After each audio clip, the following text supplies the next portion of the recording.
just either a slightly different from what they are, when we talk, you see things are not normal.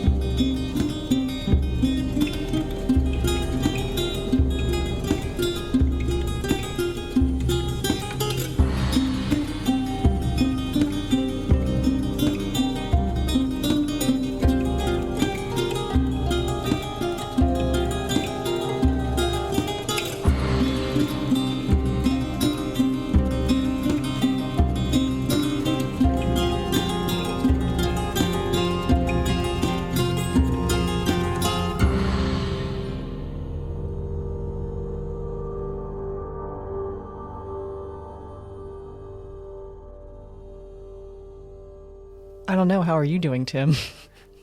I'm doing fine. But you didn't welcome anybody to Strange Familiars. They might not know where they are. That's true. It does seem like a pleasantry that we shouldn't skip. Yes. Welcome to Strange Familiars, everybody. Sorry for my rudeness. We're happy you're here. It seems less like we're talking to ourselves. Yeah, right. On tonight's show, I'll be talking with Heather. She's got some ghost stories, disembodied voices, and a port of some keys, and strangeness and orbs in a cemetery, including a Ouija board planchette that moves by itself, which we have audio of.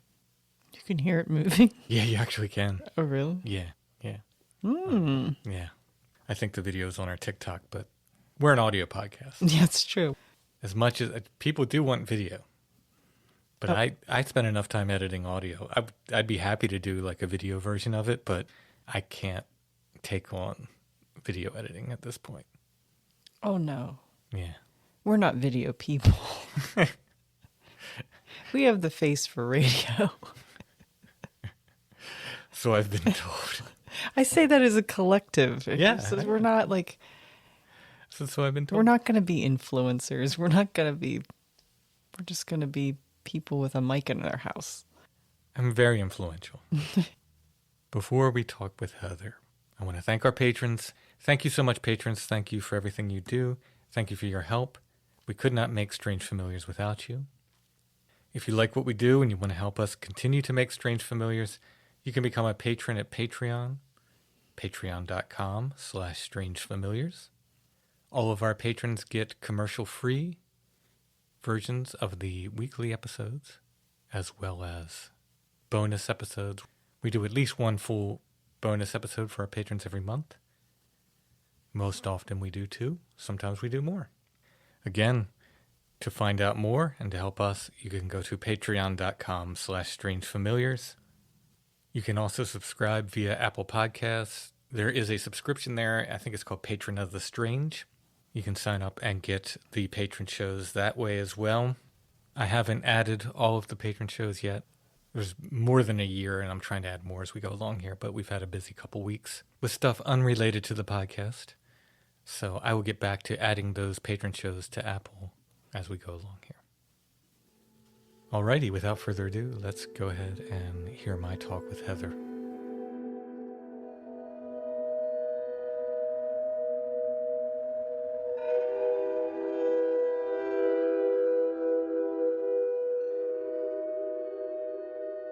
I'd like to welcome Heather to the show. How are you doing tonight, Heather? Hey, I'm good, Tim. How about you? I'm doing all right. Well, you reached out to me, I think, on Facebook, and you said you had a number of stories for us. I know it has to do with some haunted houses and some mystery lights and all the things we love to talk about here. So you can be as general and specific about this as you want, but when and where does this start? Okay, so I grew up in Childersburg, Alabama. It's a small town. And I want to say my first experience was, I was maybe 10 years old, 10, 11 years old. Okay. And that's when everything started. So the very first thing that ever happened to me was, I don't want to say like our house was haunted because like I grew up on my Papa David's land and we just like pulled in a double wide like beside his house. So I don't think it was the house. I'm pretty sure it's the land from what goes around in everyone's houses around there. So my first experience was I was laying in my bed asleep, and I just wake up for no reason. And there's a woman standing beside my bed. And I can't remember if this is when I started wearing glasses or not. And I don't know how I knew it was a woman. She was super blurry, just standing there beside the bed. And I was like, I just laid there looking at her. And she didn't move. She didn't say anything. And I just remember being really, really scared and just staring at her. But I couldn't, like, make her out. I couldn't tell you, like, her facial features or anything like that. Mm-hmm. And so I just remember just, like, closing my eyes really, really tight. And as soon as I closed my eyes, just to, like, I wasn't trying to go back to sleep, but I did eventually just end up falling back to sleep. But as I laid there with my eyes closed, I hear scratching beside my head, like nails, like just someone's fingernails was just like clawing the wall beside my head. Wow. And and so I just fell asleep, but I was just so scared that I couldn't move. And I don't know how I fell asleep during that. But, well, that's always we get enough stories of that, and it happened to me before too, where there's no way you should be falling asleep, but you do. Yes, I was so glad to hear that, and like a bunch of your other podcasts or your other stories from other people, like just saying they just fall asleep. And yeah. But that was the first thing that ever happened. I don't remember like telling my parents about it or anything, or I don't know what came of it, but that was the first thing that happened. Most of the time, it was just like little bitty stuff. Like this would happen all the time. I always slept with my TV on, and so I would always wake up, and my TV would be off, and my DVR player would be off, and my closet door would be open. That happened all the time. That was on a regular basis. And so I always had my bed facing like away from the closet. But it was so weird. It was like I would never look at the closet, but I would know that it was open, and then I'd wake up the next day and it would be open. I could just like feel it open. Wow. Yeah. No, thank you. And I don't know if that's like the feeling of something in there. Like, it was a pretty big closet. Like it was maybe 5 or 6 feet deep inside, but so I don't know if it was like the feeling of like that empty space in there. I'm not sure. But yeah, I'd always wake up and it would just be pitch black in my room without the TV and stuff on. And like back then, this was like 90s, 2000s, and so like I didn't have those flat screen TVs. I had like those huge, super huge TV. And I know they had like timers on there, but like I never set a timer for my TV to go off or anything like that. So it was just really weird. And it wasn't somebody coming in and turning it off? Definitely not. I know I shared a room at the time when I saw the woman beside my bed, but at this time I had my own room. Because at first that's what I felt like. My sister came in there in my closet to like get some clothes or something, right, and then like sneak off. But I was a super light sleeper, and I think I'm still a really light sleeper, and I think like growing up, like hearing noises and stuff all the time, it has something to do with that. Like any little noise that I hear, like I jump awake, like really scared. So that would happen a lot, and nothing, like I never saw any other ghosts in the house except for the woman. My mom and dad, they've never seen anything or heard anything. My little sister, my little brother, they still live there. They've never seen or heard anything either. But yeah, I have no idea what's up with that. So I was probably a little older. I was 15, 16, 17, probably in that time frame. And so this was mm, 2007, 2008, and I had sleep paralysis in the house just a few times, but it was always the same dream that I would have. I would be laying there asleep. Well, I thought I was awake, of course, but I would be laying in my bed, and I could hear something in my room, but I couldn't see it. And it was like talking in a different language that I couldn't tell you any sounds or anything that this was making, but it just sounded like a different language to me at the time. Mm-hmm. And I just remember like it always being behind me, and I would eventually start being thrown around my room, and I remember trying to scream for help, and I couldn't make a sound, and I would always be trying to like grab my doorknob to open the door, but it was really scary. This accompanied the sleep paralysis. Yeah, I would just dream like the things just throw me around the room, and then I would like get close to it, like he like threw me at the door, and I would like land by the door, and I would try to grab the doorknob and scream for help, and I couldn't. Mm. And the whole time, like I'm being like tossed around the room, he's like talking, but I couldn't tell you like what he said or anything. Mm-hmm. I dreamed that a lot, maybe 4 or 5 times. But then I would always, I'd just wake up laying there in the bed, and I would just go back to sleep. As scared as I would just lay there and go back to sleep. Yeah. It doesn't make sense, but it happens. Yeah. And I would sleep with my headphones on a lot and listen to music in my sleep, so like noises and stuff wouldn't wake me up. Mm-hmm. And it wouldn't be like loud noises, but like even like the TV turning off would make a noise. I guess I would hear like the noise would stop, I guess. Mm-hmm. That would wake me up. So I always slept with my headphones in. And there was one time that I took my headphones out, and I was like, it's going to be okay. So I was just laying there, and at that time I was in just a little twin-size bed, and how the frame was, the mattress was a little ways off of the wall, so there was like a gap, like maybe 4 or 5 inches off the wall from where like the headboard was and my mattress was. And I hear the death rattle noise coming from that little area from my bed. And do you know what that is?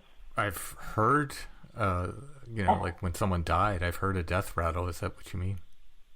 Yeah. So this time I jump up and I run out of my room, and I'm so scared. And the living room's right outside my bedroom. So I just sit on the couch, and I probably sit there a few hours, but then I just went back to my room and went to sleep. I just kept telling myself that it was nothing. I didn't really hear anything. So I just went back in my room, put my headphones in, and I went to sleep. Yeah, that would be a creepy one. That one scared me a lot.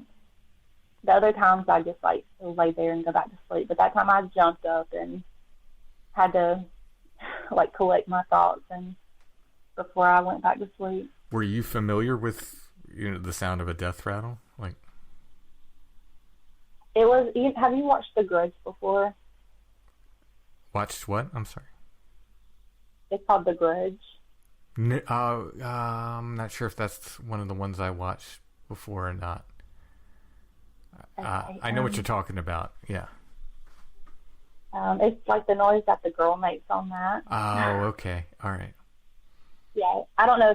I thought that was called the death rattle, but I could be wrong. Okay, so one day I'm getting ready, trying to go somewhere, and I can't find my car keys. And I always put my car keys in the same spot. Me and my mom are looking everywhere, all over the house. And I'm like, well, maybe my dad took them and was doing something with the car because he's always working on cars and stuff and fiddling around. So we're looking, he doesn't have them. And I mean, we probably spend a good hour searching for my keys. And we just sit down in the living room, and all of a sudden we hear like jingling of keys hit something. And I look at my mom, and I'm just like, I just heard my keys. And so I walk into my room, and my keys are right there on my dresser, just like out of nowhere. Wow. Yeah, I can't explain that one. My sisters, I have 4 sisters and a brother, but I'm sorry, 3 sisters and a brother, and they weren't messing around or anything. It was just me and my mom looking, and they just came out of nowhere. Yeah. I mean, this happens too. Like, things would go and come back, you know. I don't know if they're technically apports when that happens or not, but many stories of that. Yeah, I can't explain that one. And then me and my sister had the same experience, but not at the same time. I was visiting my parents' house. I stayed there. It was about 8 years ago. I spent the night there. And me and my sister, I'm sleeping with my sister in her room. And I get up, and I go to my parents' room, and I take a bath. And so I'm sitting there in the bathtub, and I hear this man start talking. And I'm just sitting there. I turn the water off, and I'm listening. It's just, he has like this raspy old man voice, but I couldn't make out anything that was being said. And so I get out of the tub, I go to my sister's room, and I jump back in the bed, and she's asleep. And so I wake her up, and then I didn't say anything to her. She gets up, and she goes in my parents' bathroom, and she's getting ready. And after a little bit, she comes in there, and she says, Heather, you won't believe what I just heard. And I looked at her, and I was like, what did you just hear? And she was like, I heard an old man talking in Mom and Daddy's bathroom. And I was like, that is why I ran in here and jumped into bed, because I heard the same thing earlier. It was just so weird. Can't explain that one. Never heard it again? Nobody else. No, never heard it again. Nobody else. My parents were at work, so they weren't in their bedroom or anything. And could you make out what was being said? I could not, and I didn't ask her if she could make anything out. It was super mumbled, but I could tell that it was just an old man. Wow. I don't know, it was just weird. Pervert ghost. Well, I guess so. That I never thought of that, but sorry. So this happened the same day. My sister, she's getting ready, and I started feeling really sick, and me and her were supposed to go over to her best friend's house, and I told her, hey, you go ahead and go. I'm not feeling too good. So she leaves, and I stay in her room, and I get in the bed, and I take off like the jewelry I had on, and I put everything beside the floor, or beside the bed on the floor, and I take my pants off, I put them down, and I was probably asleep, probably 5 or 6 hours. I woke up, it was probably almost midnight when I woke up, and something has my leg and is shaking my leg like to wake me up. And I thought it was my sister or my mom or somebody, and I opened my eyes and I'm like, what? And nobody's there, but I can still feel the hand on my leg and it's shaking me awake. Wow. And and I go to look down off the bed to grab my stuff, and my stuff isn't there. It is up on top of my sister's dresser, and I was like, I didn't put that there. So I grab my stuff, and I put on my clothes, and I leave. This was about 8 years ago, and during this time, I worked at a summer camp. So I left, and then I drove to the summer camp, and I spent the night there. That was the last time that I stayed there, and I have not been there since. Oh, wow. I will not stay there. Yeah, I will not stay there.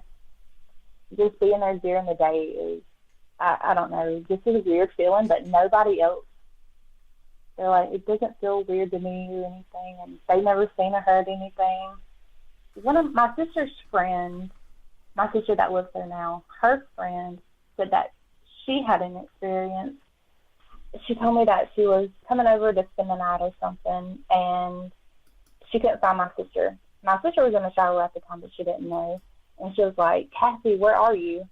And she heard someone in Cassie's room say, I'm over here beside the bed. I'm beside the bed. And the way my sister's bed was, like, you couldn't see the other side of the bed because of where you walked in the door. Mm-hmm. And so she was like, I'm beside the bed. I'm on the other side of the bed. And so she walks in there, and nobody's in there. And my sister Cassie, she comes out of the shower, and she was like, Cassie, I thought you were over here. Someone said I'm over here beside the bed, but it wasn't you. Wow. I know we were just sitting around the table talking about it one day, and that's one of the stories that she told us. So there's this place called Cemetery Road, and it's in, I think it's like in the Talladega National Forest. It's like Talladega and Montford area. Been up there just a handful of times because it's like a 4-hour round trip from where I live to go there and back. So it's a pretty long drive. So anyway, went up there. The first experience that I had up there was the video that I sent you of a divorce recording saying, I think it says boo, like it's trying to scare us, but I know other people, they hear it say something different whenever I play it for them. It just sounds so weird because it sounds like it's over the radio static, but then it also sounds like it's like in person. Mm-hmm. I don't know if that makes sense, but it was just me, my sister, and my husband's best friend's wife. We were sitting there trying to communicate with whatever's up there, and my husband and his best friend was off walking somewhere, so they missed it, but they heard it across the cemetery, and they came over, and they're like, what was that noise? So we played it back for them. This was really weird. So another time I went, we went with a whole bunch of people, and we're sitting in the cemetery, and my cousin's wife is pregnant, so she goes off with my cousin in the woods to pee. They go like on the other side of the vehicles. We have our vehicles parked where they're like facing out of the cemetery, and so she's on the other side of those, so we can't see her. And a little while goes by, and we're just walking around, and we start to go on the other side of the vehicles, and there is a wad of toilet paper on my Jeep, on like just a huge pile of toilet paper on my Jeep, and I'm just like, what is this? And I was like, I pulled my cousin over, and I'm just like, I don't think she would do this, but I think the toilet paper that she used in the woods to use the bathroom or whatever is on my Jeep over there. And he was like, no, she went off so far in the woods. Like, he was like, I didn't want anybody to see her. And he was like, that was not right there. Wow. So I don't know how the toilet paper got on my Jeep, but I don't think like someone would purposely just like pick that up and put it on my Jeep. I don't know. Yeah, there's a lot that has to go into that, right? Like somebody would have to know where they were and then I think so too. Decide to do that. It's just, yeah, that's weird.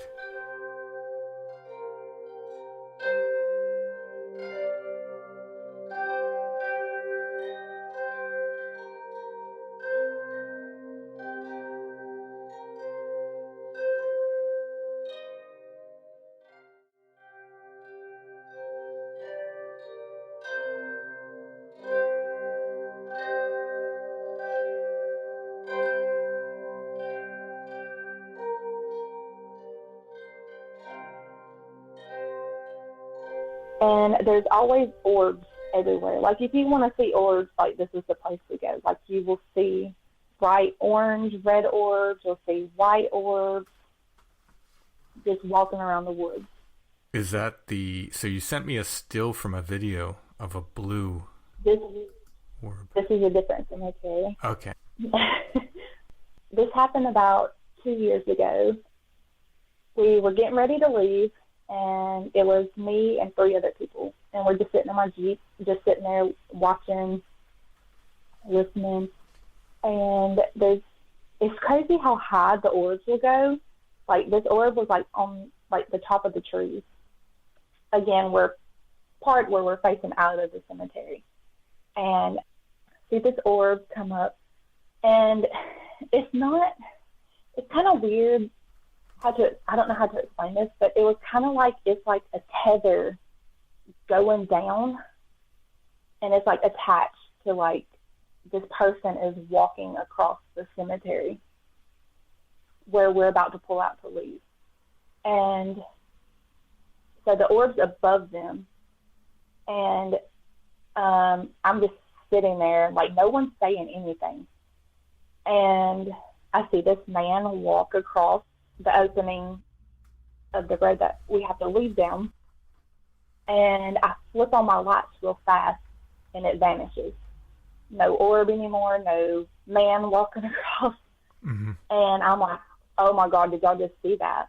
And everybody's like freaking out, like, yes. And I was like, why didn't y'all say anything? And they're like, I couldn't say anything. And I was like, I couldn't either. Wow. So you saw this figure of this man walking, but above him was the orb. Yeah. And it was sort of moving. It was sort of moving with him. Yes. So I don't know if that's like every instance for like an orb. If it's like, tethered to it. I don't know how to phrase that, but it's so weird. Yeah, no, that's cool. I could only see like the bottom half. Like, I could see like the pants and the shoes. But it just looked like baggy pants and like some work boots maybe. Mm-hmm. But nothing like in the war or something like that. So I'm not sure like a time frame to put that, but everybody else saw the same thing. I'm not sure like how old the graves are, so I'm not sure like who would be like up there. Mm-hmm. Mm-hmm. And then I went up there again with 2 people and me, and we kept hearing like these really weird noises. And it's not like they weren't animal noises. It was kind of like music, but I cannot explain like what it sounded like or a tune or anything. It was like nothing that I've ever heard before. And it kept getting closer and closer to us. And so I was like, okay, we need to get in, and because we didn't know what it was. I was like, let's just get in the Jeep and like just be ready to go. And it gets closer and closer, and we have the windows rolled down.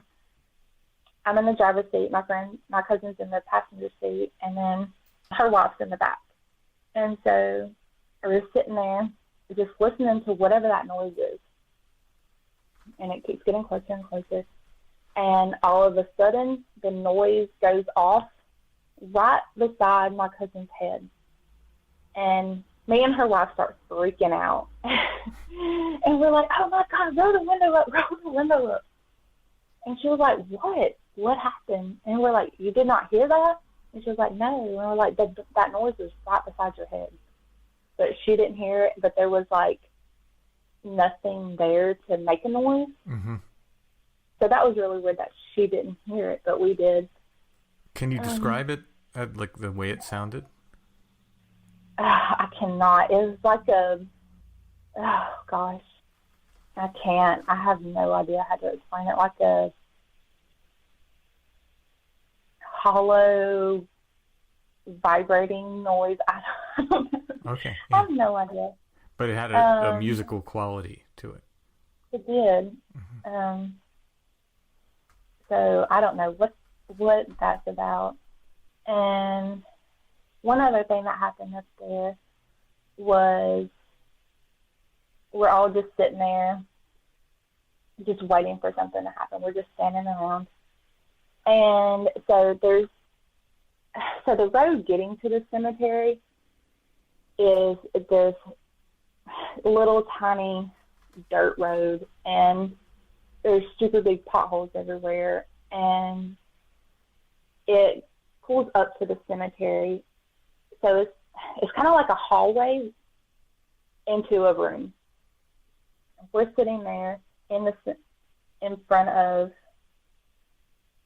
we're like in the middle of the cemetery, and all of us, like, it's super dark, but what we saw was like blacker than black, but it looked like a door appeared out of nowhere in the cemetery.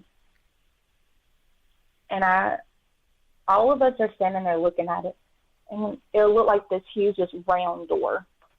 Everybody was standing there looking at it, saying, "Do y'all see that door over there?" And they're like, "Yeah." And I was like, I thought I was just seeing stuff, but everybody else saw it too. I can't explain that. I didn't see like anything walk out of it or walk into it. Mm-hmm. But it was blacker than... But then it just like, yeah, it was blacker than what it was in the middle of the night while we were out there. Wow. And it just went away eventually. It wasn't there long. But that cemetery is pretty cool. I always plan to go back. Mm-hmm. Yeah. I want to go. Practice some evidence. It's awesome.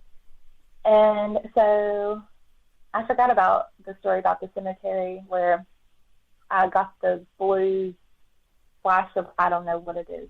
So I go out there with my cousin and her wife, and this cemetery, I live in Columbiana, Alabama, and this is just a local cemetery. It's like a mile from our house maybe. And we're just going to go out there and mess around on the Ouija board. And so we're playing around on the Ouija board and just asking questions, and it starts moving by itself while we're asking questions, and we keep seeing this flash of light, a flash of blue light everywhere. Like, it would be behind my cousin and then behind me and then off in the distance. But it happened like the whole time we were there. And I've heard people on your podcast talk about like will-o'-the-wisp. I think that's what it's called. Mm-hmm. Mm-hmm. And that's what it like reminded me of, and that's what I keep calling it, but I don't know if that's what it was. And so we're playing around on the Ouija board, and the board drags itself across the ground, or so the planchette goes off of the Ouija board while we're playing it, and then we're going to try to get it back on there, and the board slides across the ground by itself. And that's when we call it quits. Yeah, I would think so. But the video that I screenshot the blue light from, it was a really, really long video. It was probably 45 minutes long. And that was the only time I got it. It, like, just a split second. Yeah. It is. It's so hard to get these weird lights on film. Yeah. And especially to get a color with it. It's pretty fantastic, the image you have here. It's so difficult. I've tried dozens of times. Still photography, film, everything. And usually we just get little spots of light, if anything. So this is a really, really neat photo. Yeah, I tried, like, messing around with, like, the lighting and the contrast and all that stuff. And when I was playing with that, it kind of looked like a skull is around it. Mm-hmm. It's kind of weird, but I don't know if that's just, I'm not sure if that means anything. Yeah. I thought that was weird. Haven't been back to that cemetery and messed around or anything since then. I want to go back. I mean, it's right here, but people's schedules, and I have a baby now, so it's kind of hard to get out and do anything. Oh, yeah. At nighttime. I get that. But yeah, I heard in one of your other stories that someone said like their they don't like illuminate anything, like they're self-illuminating, I guess. I think that's what they said. I mean, I've seen them both ways, but most often it seems like they don't light up the woods around them. Yeah, and it didn't light up anything around it, and it was so bright, like someone just like a huge like clap of blue light, but it was so weird. It didn't like light up anything around it. There's a few stories from my grandma's house. I don't know if like I've been ghost hunting for a really long time. Like my aunt and uncle would always take us and their kids, and so I don't know if like everything is haunted from like us going ghost hunting and things following us back or something. I really don't know. But at my grandma's house, on her land, it's her, my papa, and then my aunt and my uncle, and her son and his wife just moved in on their land too. So there's different stories from everybody's house. At my grandparents' house, my grandma, she would go to bed and my papa would sit watching TV, and she thought he would be coming to bed. Like she would hear his belt buckle hit the floor and feel him lay down in the bed, and she would roll over and no one would be there. That happened to her a couple of times. She has a video of an orb outside of her front door just going crazy. I mean, it's flying everywhere, but you can tell it's not a bug or anything. You can tell like it doesn't have wings like a bug. It doesn't look like a bug, but it's just going crazy outside of her front door. The video is in black and white, and the orb is gray. It was really weird. I don't know if she still has the video or not. I'm sure she does somewhere. But there was my papa and my cousins were up in like the workshop doing something, and they see the hose pipe come off the ground, and it's just standing. They said it's like 5 feet off the ground, just standing there, like someone's holding it up. And then it just falls. And they said, like, the water's not running to it, and even if the water was running to it, they're like, it wouldn't just stand up like that by itself. Right, yeah. And we had a swing set that my papa built for us, and they had 10 grandkids, so there's a bunch of swings. And my papa built us this huge swing set. The swings were going back and forth off, like, one would be going up and then the other one's going back. And no one's sitting there swinging on there. And they're just going by themselves. And my papa, he took the swing down after that. At my aunt's house, which is like down a little hill from my grandma's house. So it's like my aunt's house down the hill, and then my grandma's house, and then up a little further up the hill is like a pool deck and my papa's workshop and stuff. And so down at my aunt's house, my uncle said that one night he was laying in the bed and he gets woken up and said that the kids are going crazy playing in the living room. And he goes to tell them, hey, y'all need to chill out and go to bed. And he gets up and no one's in there playing. Everyone's asleep. And he was like, he doesn't know what was going on. So he just goes back to bed. And that happened a few times. But it happened in my aunt's uncle's house. And then it also happened up on the pool deck. My grandma, they had a camper up there, and sometimes my grandma likes to sleep in a camper. And she was like, I hear kids playing on the pool deck all night long. Oh, wow. She's like, no one's there. And so I don't know what little kids are doing around at my grandma's house. Or I don't know any of the history of where I grew up or her. She lives in Silicaga. And I don't know anything about the history of where they live either. I've never really looked it up or anything. One instance with my aunt, she saw a huge black figure standing in the doorway of their bedroom. She woke up my uncle, and I'm not sure if he saw it too, but I know that she said that she saw it, and it just vanished. I don't know what that is. And then she has another story. She was in the shower at her house, and she heard the death rattle noise when she was in the shower. And all my cousins joke about it because she comes running out of the bathroom butt naked.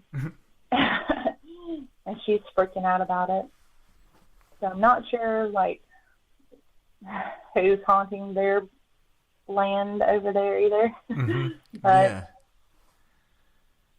I just feel like we brought a lot of stuff back with us from all these places that we've been. I mean, you know, maybe. What is your grandmother's attitude towards it? Like, is it upsetting for her? No. Just, no, she doesn't care. She's like, whatever. Just something that happens. It doesn't scare her. Yeah, it doesn't scare her. She's not bothered by it.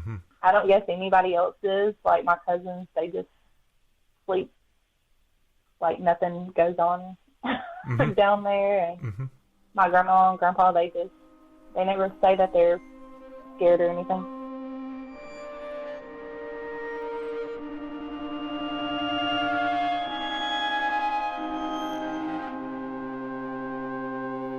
Unrelated to anything else we were talking about, Heather had to get off the phone before we finished our interview, so I scheduled a second interview with her, and that's what this part is. In this section, we get into some of the audio that she sent me. We play it. There's some EVPs and some other oddness that we talk about as well.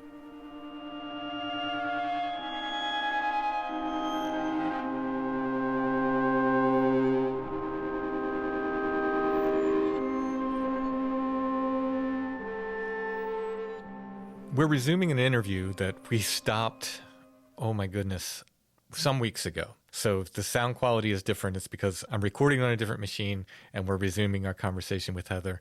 So once again, how are you tonight, Heather? I'm good. How are you? I'm good. And you have a few more stories to share with us, and then we're going to get your commentary on some recordings that you made. So go ahead and hit us with the other stories. Okay, so my cousin said last time we talked that he recently put a house on my grandparents' land. So he was over here one day, and we were just talking about our ghost stories, and he told me that recently that they've been like renovating a bunch of stuff, and I don't know if that like stirs anything up, but I've always heard that it does. But he said that they'll wake up and the kitchen cabinets are all open. And he said one day his wife had gotten their kids to sleep. And if you look in the living room through the kitchen, you can see into their bedroom. And he said that he looked back there and he saw his wife standing by the bed, but she was looking the other way, not toward him. And he got up out of the living room and he was walking to the bedroom, and he went to grab her. And he said when he went to grab her, nobody was there. Oh. And yeah, he said it freaked him out, but she was sound asleep in the bed with the kids. And yeah, I probably would have left. I probably would have walked her up and been like, oh, we gotta go. But yeah. And then my sister's house, who was on my parents' land, this is recent, within the last couple weeks. My sister sent me a video, and she didn't put any context to the video or anything, so I kind of missed what she was sending me. Anyway, it was a video of her mirror, her vanity mirror, and she was like, did you see it? And I was confused. I was like, no, I didn't see you. I don't know what you were talking about. You didn't give me any context to the video of what I should have been looking for. And she said there is a giant handprint on her mirror up in the corner. And her mirror is pretty high off the ground. But the handprint was so big. She was like, it's bigger than her husband's hand. Like, she was like, nobody could have come into their house and did that. Ooh. And yeah, and then for the last week or two, she's been up all night. She said that she's been having really bad sleep paralysis. She hasn't told me anything specific that she's been dreaming. The only thing I've mentioned to her, like the first thing that I saw in our house, at our parents' house next door to hers, was the lady by my bed, the lady standing beside my bed. And she was like, well, I don't know how I know this, but she's like, I know it's a woman in the room. And she said that she just wakes up and her heart's beating really, really fast. And she said that one of the times that she's had it, she wakes up and she's sitting up in the bed. I told her once I moved away from our parents' land, I said I haven't had sleep paralysis since I left her. So, I don't know what's going on. Did she clean the handprint off the mirror? She did. I told her, it was a couple of hours after I saw the video. I was at work, so I didn't get to see the video as soon as she sent it to me. And I was like, wait, you've got to send me a picture or another video or something that I can screenshot. And she said, no, I didn't clean that thing off. And I was like, oh, yeah. I was wondering because a lot of times these ghostly handprints will have like a greasy consistency to them. So I was wondering if there was any sort of thing like that. But she might have just cleaned it off without thinking about it. I don't necessarily blame her. No, but I'll definitely ask her about that. I didn't know that. But yeah, those are all the stories. I'm sure there'll be more that come up, but as of right now, that's pretty much all of them. So I have this audio that I pulled off of some of your TikTok videos. I'm going to play it through first, and then we can talk about it. We'll play it through and talk about it. They're short clips. Here's the first one. Reason. Oh my God. I'm not touching it. I see your skin is not on my phone. Can you make the phone light go off, please? You're gonna give us away that we're here. Are you, y'all?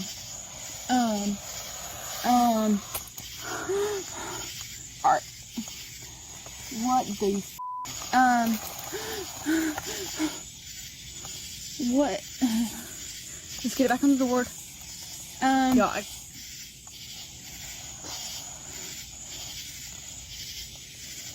My heart is pounding.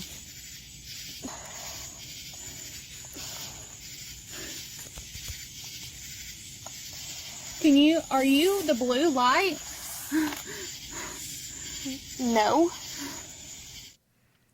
So, at the end there, when it says no, was that you or whoever was with you?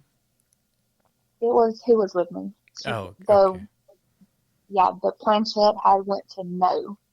Oh, gotcha. Yeah, gotcha. Yeah. Okay. Yeah, that you can hear, I think that's the sliding in the planchette we hear in that video, right? And did you say it was like kind of moving by itself? Yes. So the planchette moved so hard and it ran off the board. And so we're trying to get it back on the board without lifting our fingers up. Mm-hmm. And then the board just slides on the ground by itself. Oh, wow. Yeah. Wow. And is the blue light you're referencing, is that the image you sent me? I think it was a still from a video. Yeah. Wow. Wow. So that blue light, it kept just popping up behind us. Like my cousin was sitting in front of me, so I could see behind her. She could see behind me, and we could both see behind her wife that was sitting to the side of us. I just kept saying, the blue light's behind you. And then she was like, it's right behind your head. And we just kept going back and forth doing that. Oh, wow. And yeah, and then my camera phone. So the cemetery that we were at here in Columbiana, it is right on the main road. Like it is right in like downtown. I didn't know if we were going to get in trouble being out there, but my camera light just kept going on and off by itself. And I had the phone propped up. And the only way that you could turn the the flashlight on or the light on was to press the button to turn it on. And I was just filming for audio. It was so dark and I didn't want to get caught being out there. So we didn't have the light on. Mm-hmm. And of course it just kept coming on, going on and off, on and off. Wow. That's a creepy one. So here's the second one. I'll play that and then we can comment on that. Because even when we first got here, I was like, did you hear that? Yeah, I did. What the So where was that? At a place called Cemetery Mountain Road. And that's in Talladega National Forest somewhere, or like the Montford area. It's probably about 2 hours from Columbiana to get there just because it's down a long, long dirt road and it's super creepy. But yeah, that voice, I'm not sure what that was speaking beside me and my cousin, and I'm not even sure what it says. Yeah, so I isolated that. Well, let's go ahead and listen to the whole clip again, and then I isolated that. We'll call it an EVP. Because even when we first got here, I was like, did you hear that? Yeah, I did. What the So you audibly heard whatever that was while you were there. Yes, yeah, I did. So here I isolated it. I boosted it and did a little cleanup on the audio. So I'll play it and we'll see if we can see what we think it says here.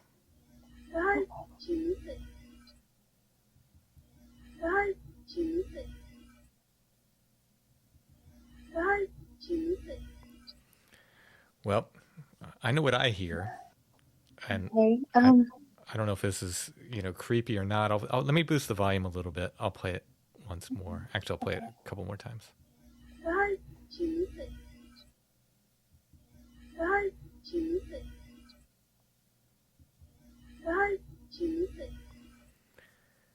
It sounds like it says "Find Jesus" to me. Oh, really? To me, it sounds like, why aren't you leaving? But I'm not sure, but it does sound like it's saying that. Yeah. A lot of these are kind of up to interpretation, but it's very interesting that you heard that. You heard it out loud. A lot of times EVPs are just on recordings. You hear them when you play back the recordings. It's like, oh, okay, there. But that's a weird one. And how many people were there with you? There was 3 of us. 3, and it wasn't any of you 3. I don't think so, because pretty sure we were just sitting there, because most of the time when we go to the cemetery, we'll just sit there and try to be quiet without like footsteps, interfering, and we were just all sitting there listening. But it sounds like a little kid's voice too. It does. And then I did have another EVP from there, but it was on my old phone. And the story with Cemetery Mountain Road is there was a man, I believe, and he died up there, and something about his dog dying too. So a man and his dog like haunt the cemetery. I don't think that that's true, but I think you can actually like Google Cemetery Mountain Road and like some stories will pop up about it.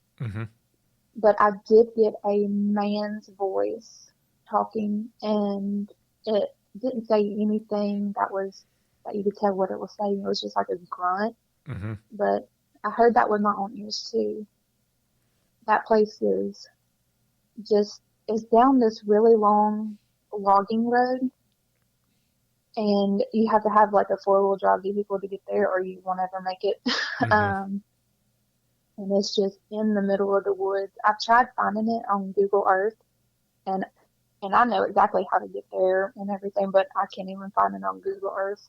Oh, wow. It's a super little cemetery just in the middle of nowhere. And I wish I could remember how old the graves were, but I can't remember.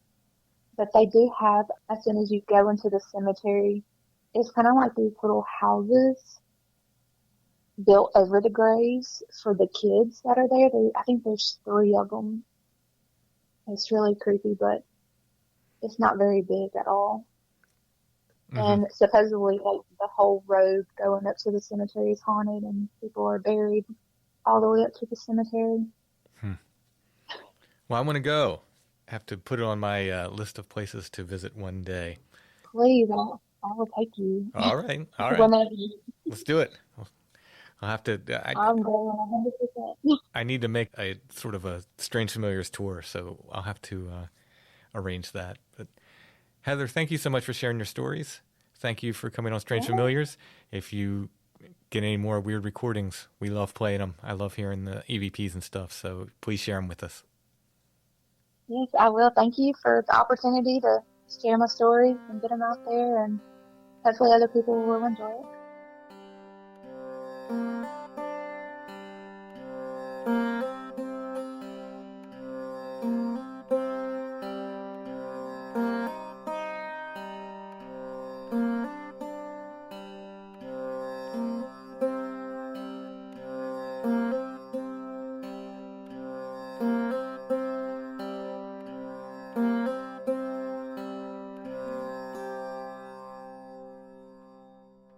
Why, this is the fanciest ashtray I've ever seen, Allison.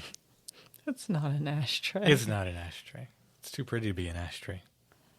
I would say, I'd say it's firmly in the realm of trinket tray. Trinket tray. I like the alliteration. It's fun to say, right? It seems like something that like some mythical little creature would have or be making to put on Etsy. Right? Yes. Like if you live in a mushroom house in the middle of the woods. Which I have been accused of. Yeah, that's what I was referencing. This is kind of a funny story that someone met Tim and assumed that he would look a particular way based on his music. Back in the Stone Breath days. Stone Breath was playing, that was at CBGB's when we opened for Tom Rapp. And someone assumed that you would look like a person who lived in a mushroom house and not someone. Yeah, based on Stone Breath's music, they thought I would. I believe his comment was, I thought you'd be a lot smaller. Yeah, smaller. So I guess he expected this fey little Mark Bolan Tyrannosaurus Rex kind of looking guy, but that was not me. Still isn't. Still, no, maybe even less now. I wonder if I had short hair then too. There was different periods of Stone Breath where I would just shave off my long hair and then grow it long again. I might even have had short hair. I don't know. But you didn't fit the persona of someone who lived in a mushroom house. No, I did not. Which I think is a little.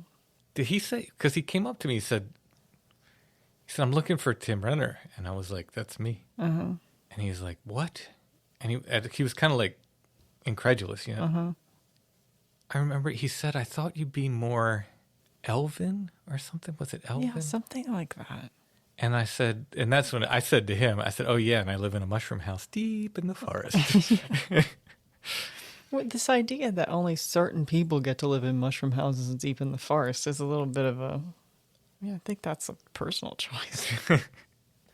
And later in the night, didn't he come up to you and tell you how lucky you were to have me? Yeah, and I'm sure there was not an ounce of sarcasm on my face as I said, Oh, nice. Thank you.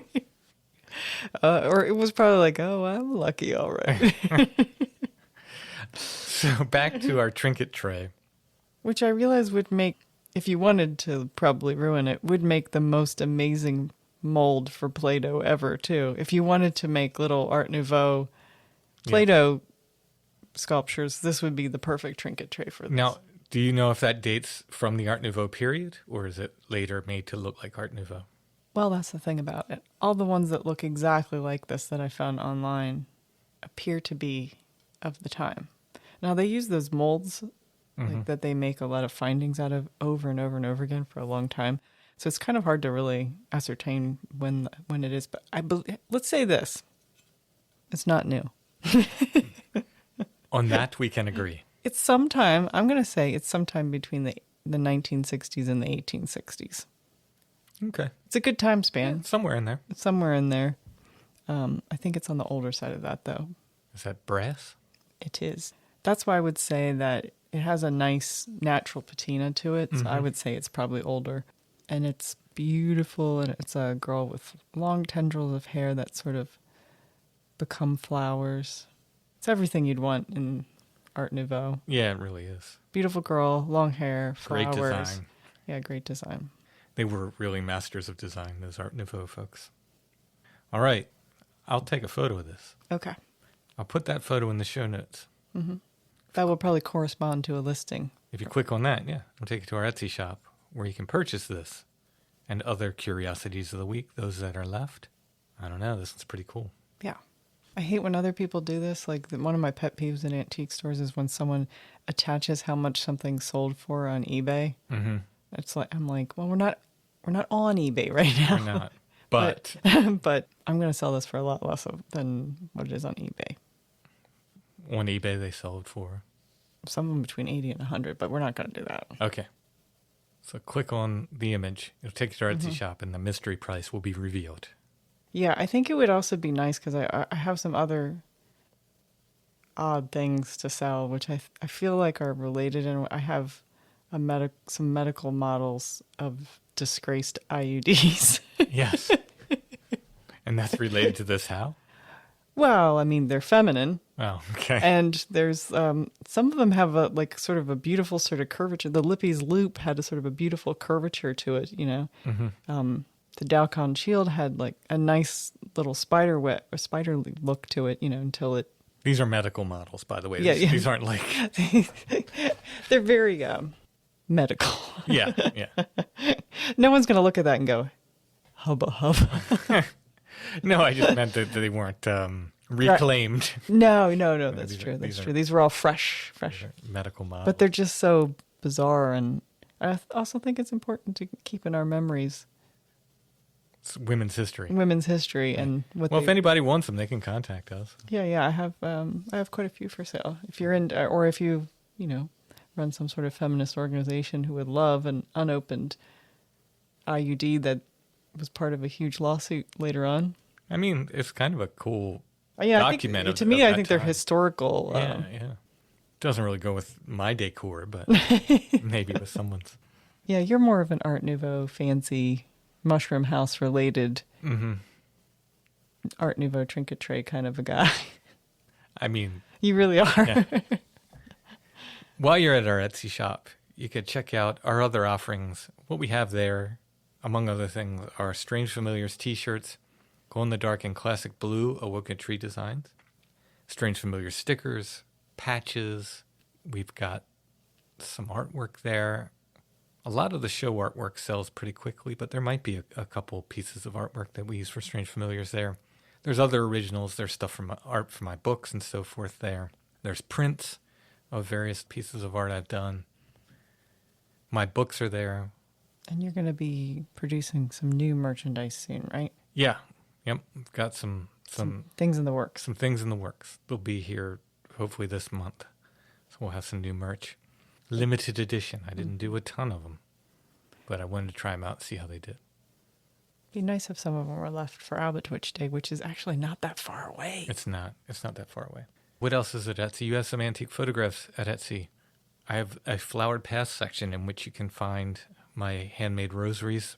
They are selling nicely, and I really enjoy making them. I have to say it's like a very meditative process sitting there and making those. I very much enjoy it.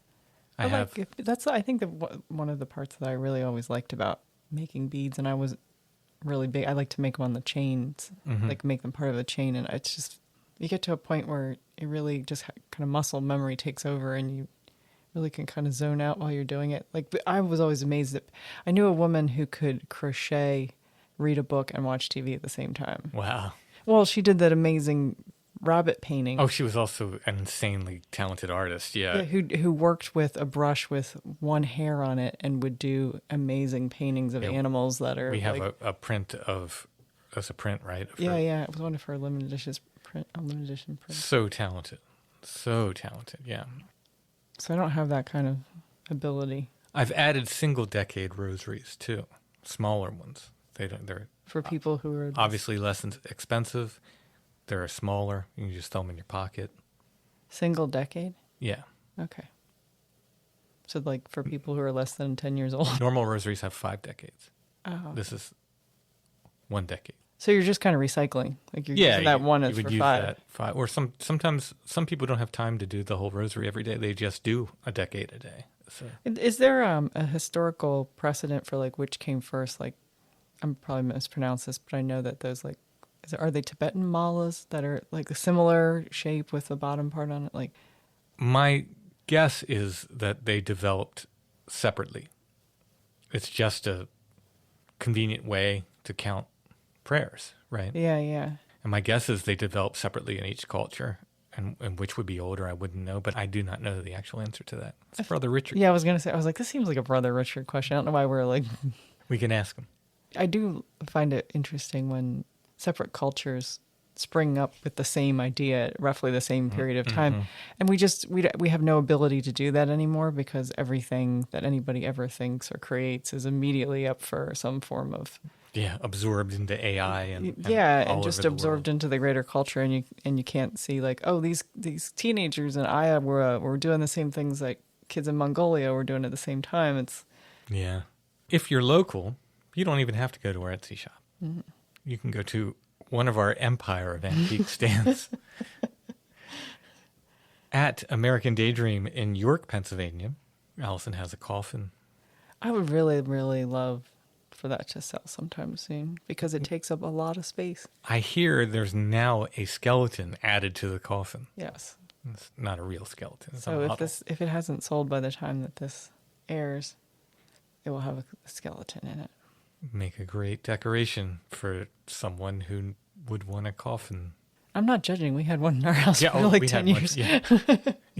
I we just sold it because we need the room. Yeah, I literally just decided the space would be better used for your shelves. Yeah, that's the only reason why I got rid of it. My books are at that stand and or at our stand at Black Rose in Hanover, Pennsylvania. We share with the experienced woodsman. Yes, Chad is with us over there. Chad told me he ran into a listener there the other day, so thanks for stopping by. My books are at both places. We have a variety of things at both places. However, if you want the axes and the wool that Chad's bringing to the table, and the handmade knives that his buddy Tom is bringing to the table, hatchets, wool blankets, lanterns, all that kind of Chad stuff, that's at Hanover only. It's at Black Rose Antiques. We're in the back corner. I'm told it's the cool stand. Oh, were you told that? I was told that. By who? Chad? No, by Maddie. Oh, God. Well, our friends, yeah. She told us we had the cool stand. Well, she has the cool stand at Zelma's, so. Yes, she does. All right. I guess that's it for this episode. Patrons will be doing another couple shows for you this month, going over Bigfoot encounters from Pennsylvania. We're working through my book, Bigfoot in Pennsylvania, Encounter by Encounter. And, that book's several years old now, and my feelings on Bigfoot have changed a little bit. You still love developed. him. I love Bigfoot, absolutely. And we're kind of going through encounter by encounter in that book, and then I'm sort of reading my thoughts on it that I wrote back then and seeing what has changed, and you're giving your thoughts and so forth. So those are fun shows. We will continue those this month. My thoughts on Bigfoot, pretty much the same. As ever? I still love Bigfoot. I feel like I've nudged you not towards belief, but towards acceptance, maybe? Yeah. I think that's a fair assumption. Yeah. Oh, yes. I wanted to mention, I'm looking for a guest for Strange Familiars. Yeah. Creature encounters, whether it's Bigfoot or werewolves, what people call dog man. So, like outdoor creatures, like when you're out and about? Yeah, but grays too, if people have encounters with gray aliens. We'd love to get some creature encounters on the show. Do you ever have creature encounters that are just entirely positive and peaceful and loving, where like an oversized golden retriever comes to your house and gives you a sweater or something? I'd be happy for those too. Bunny Man, we haven't had Bunny Man encounters in a long time. We had a nice run of Bunny Man encounters, and we haven't had any Bunny Man encounters. And I love those. So if you've seen a man-sized rabbit or a man in a rabbit costume and outside of Easter, outside of Donnie Darko, in an odd situation, we're sort of collecting those stories. Love to get some Bunny Man stories. We have Flannel Man has not been heard of very recently. No, we do tend to get a couple little flannel hints here and there. But we haven't had a full-on Flannel Man story in a while, too. I feel like Clifford the Big Red Dog has not been seen as much since he has in the 70s and 80s. No, we haven't. not gotten a Clifford encounter, but we might. We might. You never know. All right. Thanks for listening, everybody. We'll be back soon with more Strange Familiars.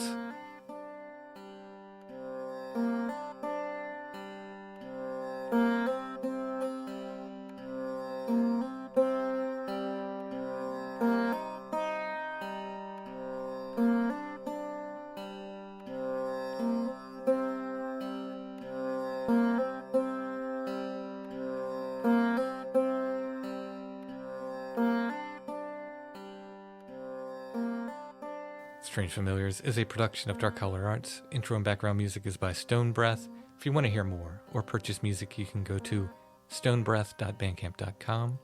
Strange Familiars is on Facebook, facebook.com/strangefamiliars. We're on Instagram @strangefamiliars. And you can find us on the web at strangefamiliars.com. And Allison, I saved this for the end. I have a new sound effect. Okay. This is when you're disappointed and then excited about something. Okay. I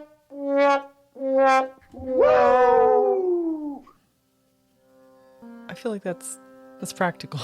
I have that feeling a lot.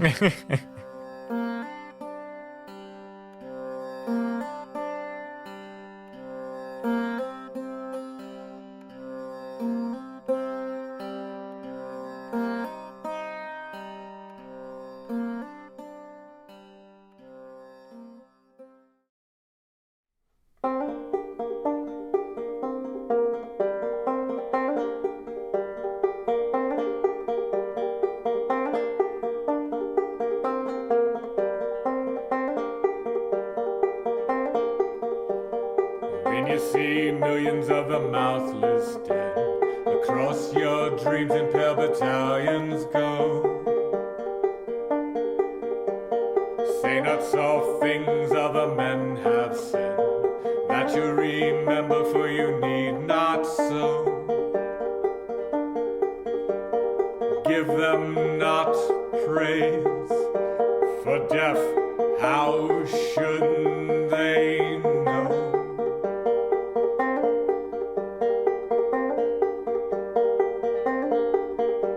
It is not curses heaped on each pale head.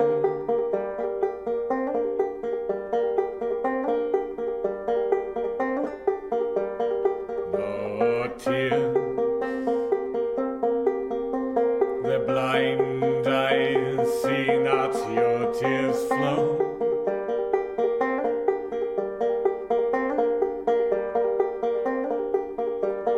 Nor honor, for it is easy to be dead.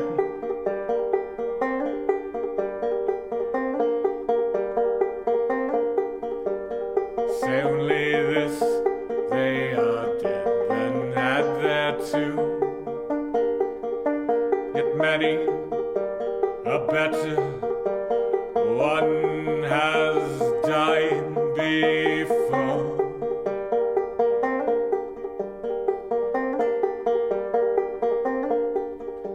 And scanning o'er the overcrowded mass, should you perceive one face that you loved heretofore,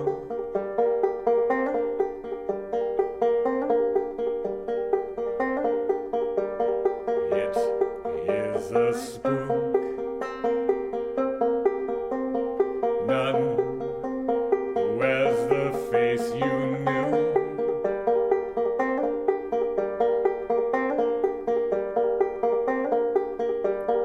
Great death